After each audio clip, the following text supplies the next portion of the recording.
Coke versus Pepsi, McDonald's versus Burger King, Nike versus Reebok, iPhone versus Android. We all have our preferences. Why? Because we feel as if we have a relationship with the products.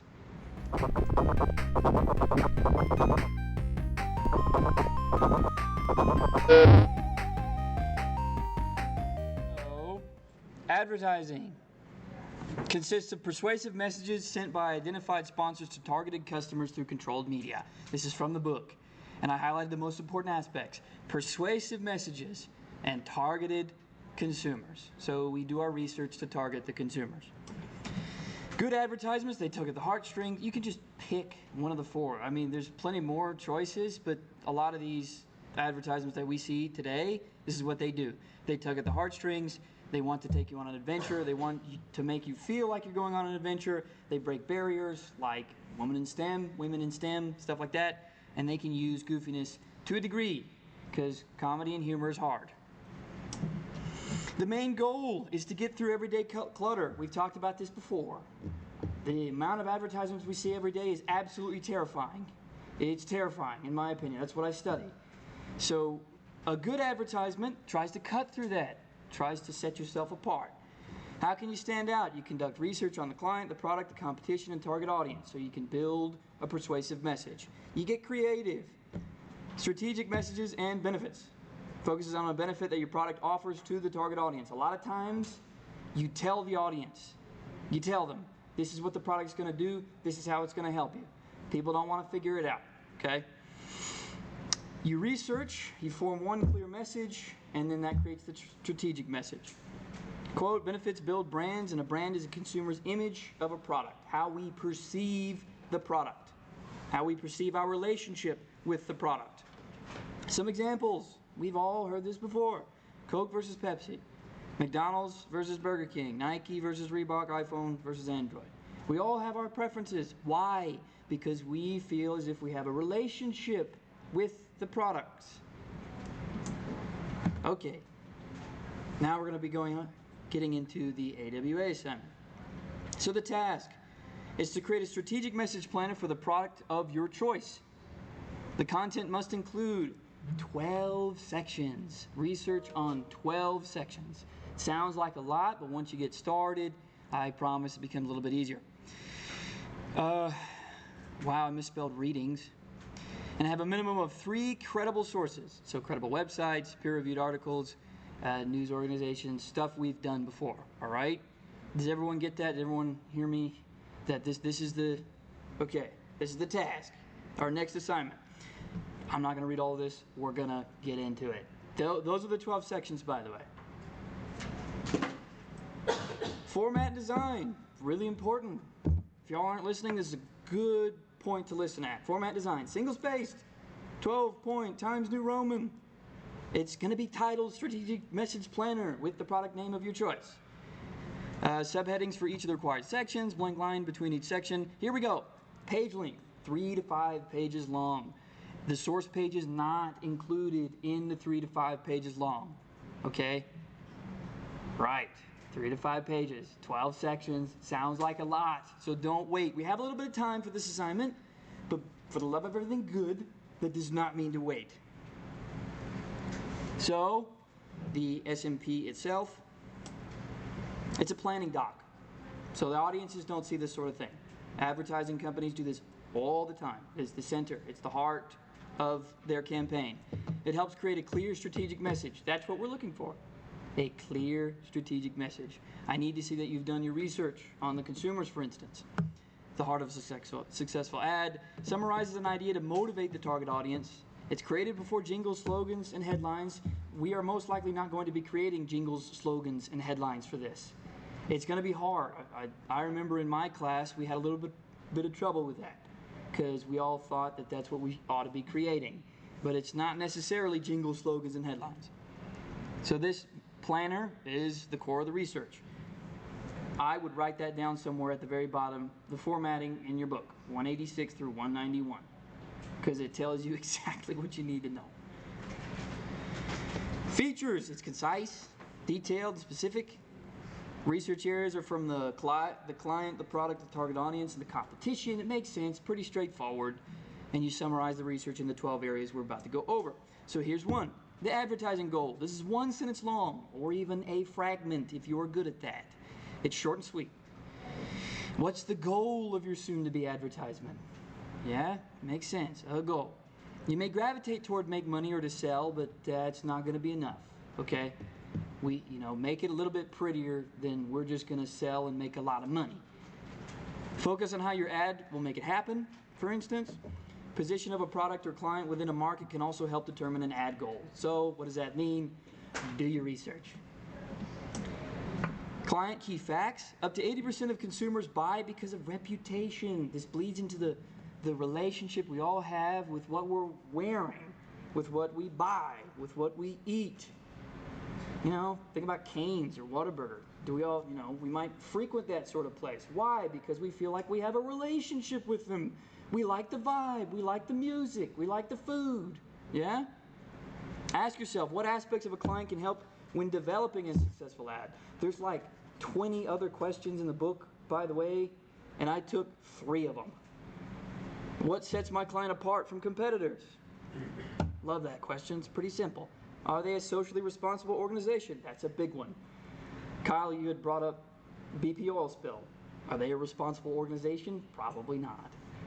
Well, judging from what happened. Product key features involves more than just the product and the name and the price. 13 questions of the book will guide you. I would write that down somewhere too, page 169. There are, like I said, a ton of questions that will help you. And I strongly suggest you go through and look at them. What is the purpose of the product? Where is the product sold? Those are just 2 mini examples. The trends. Your product exists with a product category. You must identify the trends in that category.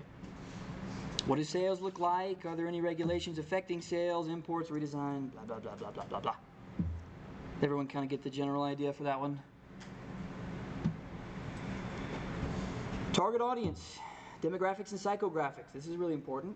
Also, know your audiences. What does that mean? Do your research. Tailor the messages specifically to this target audience. So demographics are things like age, race, gender, income, and education level. You can look up the specific definitions online if you'd like. These are examples. Psychographics. What are their lifestyles, their attitudes, their values, their goals, and their fears? Has everyone heard of these before, like demographics and psychographics? Yeah, I would expect so. Good. Product benefits and needs.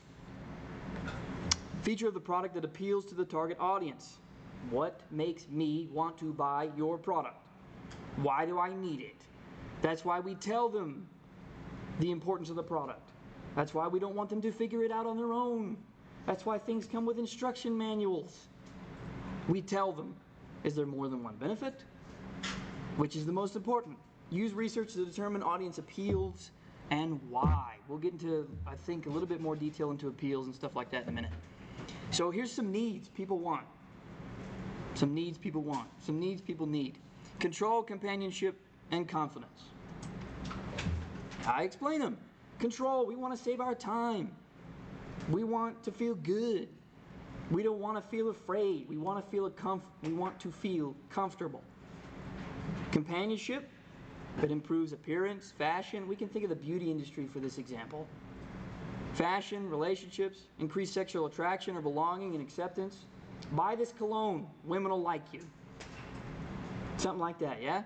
Confidence leads to praise, improves skills, knowledge, and reputation. Makes you feel good about yourself. Direct competitors and brand images. This gets a little in-depth. Know who they are and how. List leading products in that category. Sometimes this isn't as simple as just looking up their main competitor. Some of the competitors are just, they lie under the box. It's kind of weird. I'll give you an example here in a minute. Brand image is audience impression and the relationship. What I've been talking about this whole time pretty much. The relationship. First impressions are important. You bring out a new product. If their first impression is bad, you think they're going to buy it? Absolutely not. Then if they really don't like it, they're going to tell everybody else. They're going to tell all their friends. The material with this clothing wasn't very good. It wasn't soft. I didn't like it. For a direct competitor, you list these things. So write these down because it's going to go in the assignment. You list them, a concise description of the product, and you include the price, the target audience history with that product, the target audience brand image of that product. Okay? Everyone have it? Good. Indirect competitors of brand images. Here's what I meant by it kind of gets a little weird. It can be difficult to find. Indirect competitors can be from a different product category entirely. So Burger King versus dieting culture, right? Some people may not even, I hadn't thought of that till I saw it in the book. It's like, oh, okay, that would be a competitor, wouldn't it? Not just McDonald's or another company similar to Burger King. For indirect competitors include pretty much the exact same thing I just went over. Okay, it's gonna go in the assignment. I better see these three categories. Does everyone get it? Good. Product brand image. The current, you describe as is. You avoid wishful thinking. This is just straight to the point facts. You describe your brand image as it is currently. It's the audience's impression of a relationship with your product and service. We talked about it. Now the desired. That is not as is. It's not a slogan, though, either. Here's where people have a little bit of trouble. Not a jingle, not a slogan. It's a brief description. And if your campaign is successful, this is the new image of the product. So that's where you can get into wishful thinking, right? But don't be too out of the box with it. Be realistic. Strategic message, it's the promise. It's the theme of your ad, the one clear message. I need to be able to see this throughout the entire document. The one clear message. Strategic, based on research. Target, here's how you can find it, by the way. 2 separate ways of doing it. It's in your book. Target audience, you should buy this product because, fill in the blank. I love it. It basically gives you the entire outline.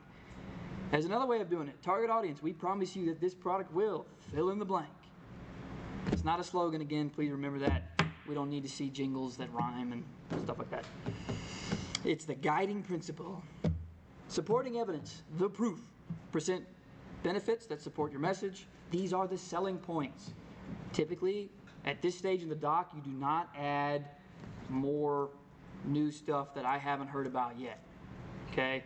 So these are what you've researched, and you make them sound good. They are the selling points of the document that you've already figured out. Look at that, the next bullet point. No new info added, based on what was previously stated already in the entire doc. Avoid presenting other benefits like low cost and packaging, like side benefits, stuff like that. Focus on the one clear message. Tone.